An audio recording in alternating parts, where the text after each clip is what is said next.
Assalamualaikum warahmatullahi wabarakatuh.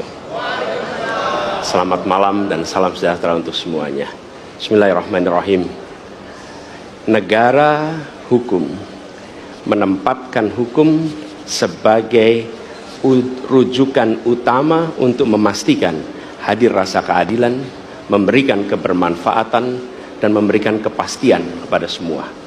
Ini harus dipegang teguh oleh pemegang kekuasaan, baik yang di puncak dan seluruh jajaran. Tapi apa yang terjadi? Banyak aturan ditekuk sesuai dengan kepentingan yang sedang memegang kekuasaan. Apakah ini akan diteruskan? Tidak. Ini harus diubah. Ini harus dikembalikan.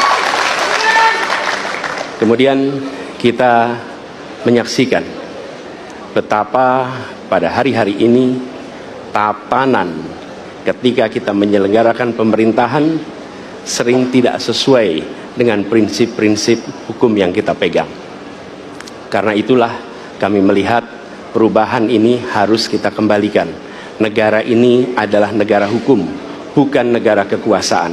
Dalam negara hukum, kekuasaan diatur oleh hukum. Dalam negara kekuasaan, hukum diatur oleh penguasa. Dan kita tidak menginginkan itu terjadi. Pada saat ini, kalau kita lihat hukum itu harusnya tegak begini. Inilah hukum. Dalam kenyataannya, dia bengkok. Dia tajam ke bawah, dia tumpul ke atas.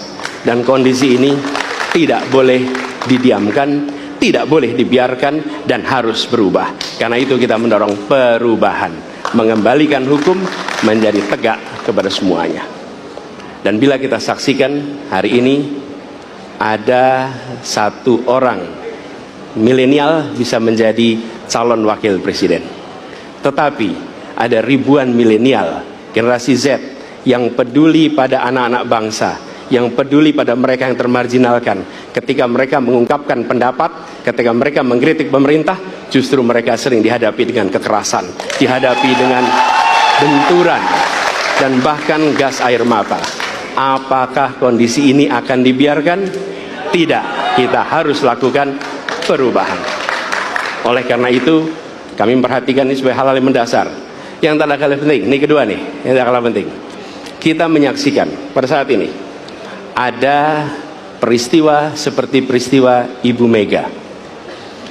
Ibu Mega Suryani Dewi, seorang ibu rumah tangga yang mengalami kekerasan rumah tangga, lapor pada negara, tidak diperhatikan, dan dia meninggal korban kekerasan. Apakah akan dibiarkan? Tidak, ini harus diubah.